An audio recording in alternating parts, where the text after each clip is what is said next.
Setelah cukup lama berstatus sebagai tahanan Polda Metro Jaya dalam kasus narkoba, Kamis kemarin Ibra Azhari dipindahkan ke rumah tahanan Cipinang. Kasus Ibra kini sudah dilimpahkan ke Kejaksaan Tinggi dan untuk sementara Ibra dititipkan di rumah tahanan Cipinang.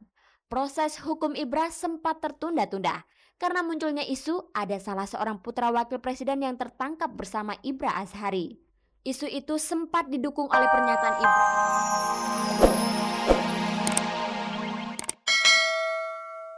Ini perlu kita hindarkan jauh-jauh. Bukan mau mengadu Zainuddin sama Gus Dur sama kelompok-kelompok ini, enggak ada. Oleh karena itu saya menghimbau orang-orang yang membakar-bakar Inul, orang-orang yang memanas-manas Inul, coba hentikanlah itu. Ya. Berbahaya ini, gitu loh. Karena pro dan kontra kebenaran dan kebatilan ini bisa konfrontasi gitu loh. Selain melakukan pertemuan dengan Zainuddin MZ dan sejumlah mubalik lainnya, hari Kamis kemarin, Rhoma Irama juga mendatangi sekretariat MUI di Masjid Istiqlal.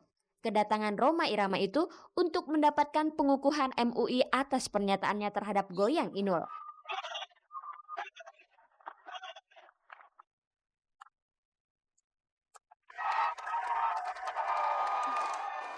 Menyambut Hari Pendidikan Nasional yang jatuh pada hari Jumat tanggal 2 Mei ini, kami akan menyajikan artis-artis yang peduli terhadap dunia pendidikan di tanah air.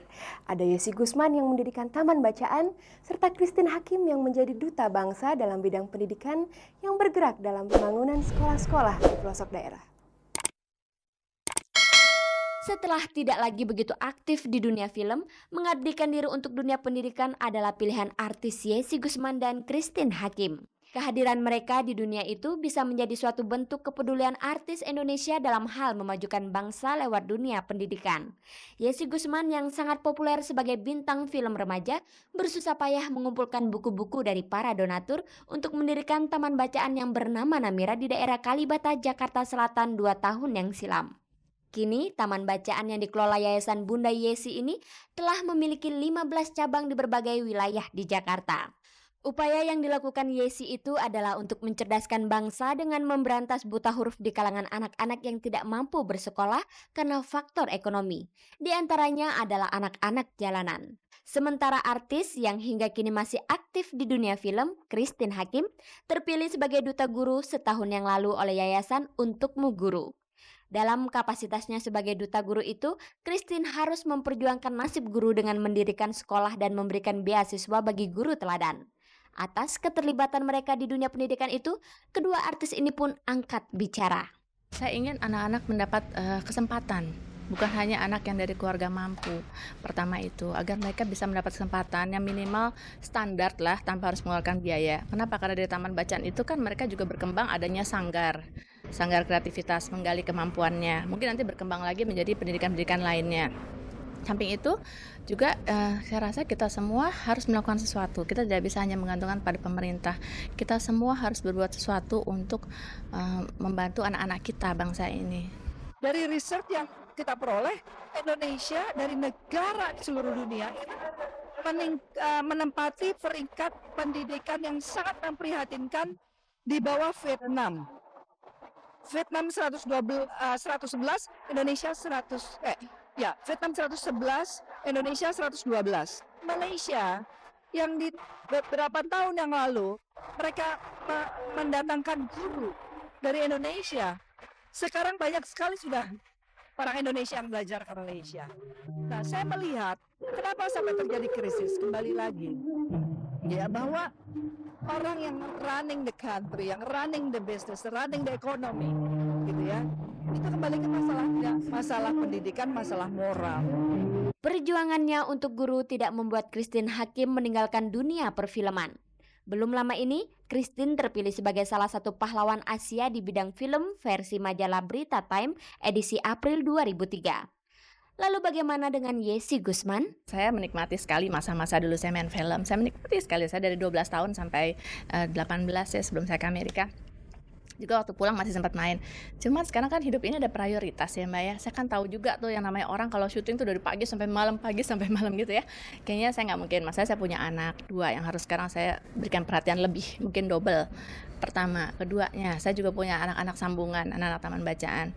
banyak hal-hal lain yang ingin saya kerjakan. Waktu kita hanya 24 jam dikurang tidur.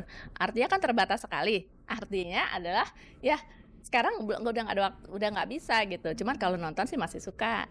Untuk pengabdiannya di dunia pendidikan itu, dari mana kedua artis ini memperoleh dananya? Ya, alhamdulillah Allah memberikan rezeki yang saya rasa itu adalah wajib untuk saya salurkan kembali.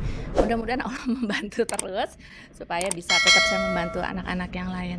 Khususnya untuk Christine Hakim, berapa jumlah honor yang diterimanya untuk menjadi seorang duta guru? Komit untuk ini, yayasan untuk mengguru ini gratis. Untuk mengguru tidak membayar saya. Ini menjadi tanggung jawab kita bersama, seharusnya tidak boleh ada pamrih.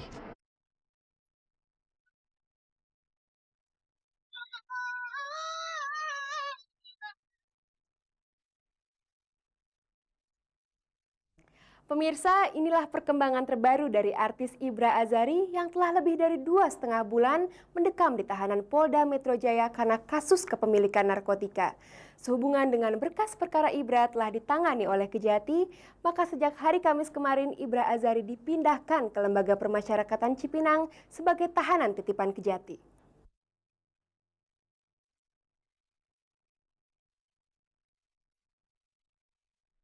Setelah cukup lama berstatus sebagai tahanan Polda Metro Jaya dalam kasus narkoba, Kamis kemarin Ibra Azhari dipindahkan ke rumah tahanan Cipinang. Kasus Ibra kini sudah dilimpahkan ke Kejaksaan Tinggi dan untuk sementara Ibra dititipkan di rumah tahanan Cipinang. Proses hukum Ibra sempat tertunda-tunda karena munculnya isu ada salah seorang putra wakil presiden yang tertangkap bersama Ibra Azhari. Isu itu sempat didukung oleh pernyataan Ibra melalui pengacaranya ketika itu Farhad Abbas SH. Di atas lembar kertas yang dibubuhi materai, Ibra menyatakan temannya Firza adalah anak Wapres. Tetapi pernyataan itu kemudian dibantah Ibra secara langsung saat berkesempatan bertemu langsung dengan wartawan seusai pemeriksaan di Polda Metro Jaya. Ibra lalu mencabut kuasanya untuk Farhad Abbas sebagai pengacaranya dan kembali menunjuk pengacara lamanya Hairil Anwar Sarjana Hukum sebagai kuasa hukumnya. Dan hingga kini masalah tersebut masih menjadi ganjalan bagi Ibra. Karenanya Ibra ingin menegaskan kembali soal surat pernyataan yang dibuatnya tersebut. Dia mungkin ingin membantu saya karena ada keterlibatan dari unsur politiknya. Karena yang saya tahu Farhad itu kan dia paling nggak pernah mau membantu atau membela kasus narkoba, dia paling nggak bisa katanya. Jadi mengenai keterlibatan Hamzah juga tidak demi Allah tidak keluar dari mulut saya loh. Yang terakhir saya keluar saya bilang itu pernyataan hanya konfidensial. Bener nggak nih? Kalau bukan, soalnya ini orang mengaku-ngaku gitu loh. Kebetulan kan adik saya juga ada kedekatan dengan Ivan. Jadi saya benar-benar merasa nggak enak loh dengan keluarga Pak Hamzah. Kini proses hukum Ibra sudah dilimpahkan pihak Polda Metro Jaya ke Kejaksaan Tinggi pada hari Kamis kemarin. Siang itu tidak satupun keluarga Ibra muncul untuk mengantarkannya kecuali sang pacar Laura Wendari dan pengacaranya Hairil. Status Ibra sebagai tahanan Polda telah dialihkan ke Kejaksaan Tinggi atau Kejati. Untuk sementara waktu, sampai proses hukumnya selesai, Ibra dititipkan ke rumah tahanan Cipinang oleh Kejati. Cek dan dicek mengikuti proses pemindahan Ibra dari Polda ke Cipinang. Dan untuk pertama kalinya, Ibra diberi kebebasan untuk diwawancarai wartawan meski dibatasi oleh teralis. Bagaimana perasaan Ibra kembali ke rumah tahanan Cipinang? Insya Allah mudah-mudahan dengan yang kedua kalinya ini saya benar-benar habis deh. Manusia kan nggak luput dari kesalahan. Itu aja. Kalau buat mengenai proses saya mesti ditaruh di mana sekalipun juga ya saya harus terima. Semua kan mengenai hidup matinya orang kan di tangan Tuhan. Dalam kasusnya kali ini, Ibra terjerat tuduhan sebagai pengguna dan pengedar narkoba. Disebut-sebut, Ibra dapat dikenakan sanksi hukuman seumur hidup. Lalu, bagaimana kesiapan Ibra menghadapi hukuman yang akan dijalaninya itu? Semuanya kan yang berhak menentukan pengadilan. Saya hanya serahkan itu aja lah ke pengadilan. Itu udah resiko ya. Apalagi saya tahu saya pernah mengalami dulu yang kayak gitu, terus tiba-tiba saya kayak yang tersangkut lagi, ya buat saya terimalah semuanya. Dari balik terali besi yang mengurungnya, Ibra berjanji akan bertobat setelah bebas. Dia telah menyusun sebuah rencana. Insya Allah saya berharap semoga putusan saya nggak yang terlalu berat. Ya saya berencana untuk yang lebih mendekatkan diri ke Allah, itu aja. Dan ada niat juga sih saya mau ngebuka yayasan kayak anti narkoba. Doain aja ya. Insya Allah mudah-mudahan ya. Karena saya mengalami sendiri untuk awal menggunakan itu nggak ada bagusnya, benar. Selama menjalani tahanan di Polda Metro Jaya, Ibra mengaku banyak merenungi tentang hidupnya. Saya banyak introspeksi diri, terus di situ juga saya ambil hikmahnya dengan keberadaan saya, dengan kejadian musibah yang diberikan dicoba sama Allah untuk saya. Banyak sekali deh saya ambil hikmahnya di situ. Keluar dari sini saya harus ke Madinah, ke Mekah. Mesti yang sujud minta ampun di sana katanya. Insya Allah.